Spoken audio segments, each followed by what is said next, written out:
అంశం మీ అందరి దృష్టికి వచ్చింది. సో, ఆ సమస్య యొక్క గ్రావిటీని గమనించి ఈ సంఘ పెద్దలు గురునాథన్ గారు, భాగ్యరావు గారు, plus retired judge Ramakrishna sir గారు, సార్ నాగేంద్ర గారు. సో, వీళ్ళందరూ కూడా ఈ విషయం చాలా సున్నితమైంది. ఈ బలహీన బడుగు వర్గాల ఆత్మ గౌరవానికి సంబంధించిన ఇష్యూ ఇది. It's not about just lands, భూములు, ఆస్తులు అదొకటే కాదు. ఇక్కడ ఒక ఆదివాసీ స్త్రీని, ఆదివాసీ యొక్క సంసారాన్ని చెరబట్టి వాళ్ళ యొక్క ఈ క్రికెట్ మైండ్లో దీన్ని సెట్ చేశారు అనేది నాకు కూడా ఇప్పుడిప్పుడే సెన్స్ అవుతా ఉంది. సో నేను కూడా ఇప్పుడు ఆ శాంతి కాలింగే అనే అమ్మాయి భర్తని, నేను లీగల్ హస్బెండ్ని. I'm not divorced. So నేను గత 2 సంవత్సరాలుగా అమెరికాలో ఉన్నాను. మొన్న జనవరిలో వచ్చాను. జనవరిలో వచ్చిన తర్వాత ఈ భాగవతం అంతా బయటపడింది నాకు. అసలు ఏం జరుగుతూ ఉంది, అసలు ఈవెన్ ఐ గాట్ షాక్డ్. నేనే షాక్ అయిపోయాను, అసలు ఇంత జరుగుతుంది వెనకాల అని. అమ్మాయి కడుపులో బిడ్డ పడ్డప్పటి నుంచి నా బిడ్డే అండింది 12 నెలలు నా బిడ్డే. పుట్టిన తర్వాత 4-5 నెలలు నా బిడ్డే. ఆ అమ్మాయి గర్భంగా ఉన్నప్పుడు కూడా నా బిడ్డని చూపించేది వీడియో కాల్స్ యూఎస్లో ఉన్నప్పుడు. ఆ తర్వాత ఇక్కడికి వచ్చే ముందు తనకు స్టేట్మెంట్ ఇచ్చింది, ఈ బిడ్డ నీ బిడ్డ కాదు, నేను ఐవీఎఫ్ చేసుకున్నాను, నువ్వంటే నాకు ఇష్టం లేదు అని చెప్పడం మొదలుపెట్టింది. అమ్మ ఐవీఎఫ్ ఎట్లా చేసుకుంటావు, భారతదేశం లాంటి పవిత్ర దేశంలో భర్త హస్బెండ్ లేకుండా నీకు ఐవీఎఫ్ చేసే పెద్దలు ఎవరు, హాస్పిటల్ ఎవరు, నాకు చూపించి నేను వస్తా అక్కడికి. నాకు ఆల్రెడీ 2 పిల్లలండి. నాకు 2 పాపలు ఉన్నారు, కవల పిల్లలు. వాళ్ళకి ఇప్పుడు 9 years, 4th class. సో నా దగ్గర ఏ ప్రాబ్లం లేదు, నీకు ఐవీఎఫ్ చేసుకోవాల్సిన అవసరం లేదు. ఏమొచ్చింది అనేది ఆ క్వశ్చన్తో మొదలైన ఆర్గ్యుమెంట్. లేదు నేను ఐవీఎఫ్ నాకు ఇష్టం లేక చేసుకున్నాను, అది ఇది తను ఏదో డ్రామా చేయడం మొదలుపెట్టింది 1 నెల.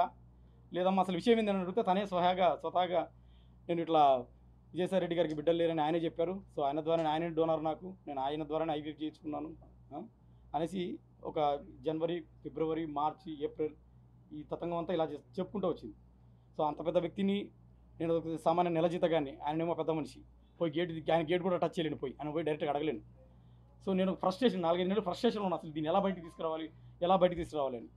సరే తల్లి, ఇక నువ్వంటే నాకు ఇష్టం లేదు, నువ్వు ఎవరితోనో ఇది చేసావు, నాకు 2 ఆడపిల్లలు ఉన్నారు, నేను నిన్ను వదిలేసుకుంటా, నాకు న్యాయం చేయి తల్లి, నా పిల్లలకు న్యాయం చేయి, వదిలిచ్చేసుకుంటానని నేను చెప్పడం జరిగింది ఆమెతోటి. సో అదే భాగంగా ఇద్దరు మ్యూచువల్ అనుకున్నాము ఫస్ట్లో. నన్ను కూడా ఆమె చాలా భయపెట్టించి, నువ్వు మ్యూచువల్ పెట్టు, నీకు ఏం లేదు ఇప్పుడు నా దగ్గర, నువ్వంటే నాకు ఇష్టం లేదు కాబట్టి వేరే పడుకొని పిల్లలు కన్నాను, నువ్వంటే నాకు ఇష్టం లేదు కాబట్టి మ్యూచువల్ చేసి పక్కకి వెళ్ళిపోంటుంది. వెళ్ళిపోవడం కాదమ్మా, నాకు 2 ఆడపిల్లలు, నా సమస్యకు నువ్వు సమాధానం కనిపెట్టు, సమాధానం చెప్పాల్సిందే నువ్వు అని నేను అడిగాను. సో ఇది సార్ జరిగింది.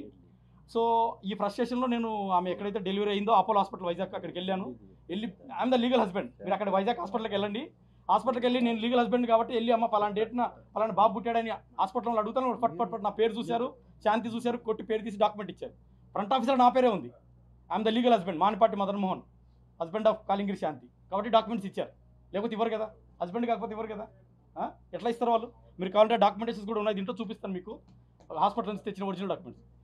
నేను హాస్పిటల్ వాళ్ళంటే నాకు కేసీట్స్ కావాలంటే, కేసీట్స్లో డీటెయిల్స్ కావాలని అడిగితే అప్పుడు వాళ్ళు 11 గంటలకి రికార్డ్ రూమ్లోకి వెళ్ళి ఒక 4,000 పే చేస్తే మదర్ది, బేబీది సపరేట్ కేసీట్స్ ఇచ్చారు.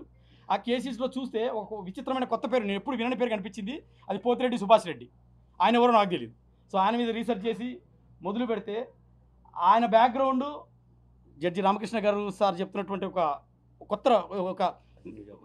ఇంపార్టెంట్ ఇన్ఫర్మేషన్, ఆ 2 సింక్ అయ్యాయి నాకు. నేను ఐ వాజ్ షాక్డ్. సార్ కూడా నాకు ఈ మధ్య పరిచయం, ఆ యూట్యూబ్లో సార్ కూడా కొన్ని నిజాలు బయట పెట్టడం, అవన్నీ కూడా సింక్ అవుతున్నాయి. పోతిరెడ్డి సుభాష్ పచ్చిగా మరి ఆ సంతకం ఎలా పెట్టాడో నాకు ఇప్పటికీ అర్థం కావట్లేదు. నేను ఆయన మీద అంతా ఇన్వెస్టిగేషన్ చేసిన తర్వాత ఆయన డైరెక్ట్ ఫోన్ చేసి అడిగాను, పోతిరెడ్డి సుభాష్ గారు మీ మీద మొత్తం ఇన్వెస్టిగేట్ చేసాము, మీరు ఎవరో నాకు తెలుసు, మీరు ఇట్లా అమరావతి హైకోర్టులో GP, government pleader for revenue, Andhra రీజియన్కి గవర్నమెంట్ ప్లీడర్, మీరు ఎవరు, ఇది నామినేటెడ్ పోస్ట్, మీరు ఎవరో కాదు, నామినేటెడ్ పోస్టు వైసీపీ పెద్దలు విజయసాయి రెడ్డి గారు మిమ్మల్ని నామినేట్ చేసి పెట్టారు. స్వయాన తనే మీరు మీకు ఇచ్చిన వైరల్లో వాయిస్ రికార్డులో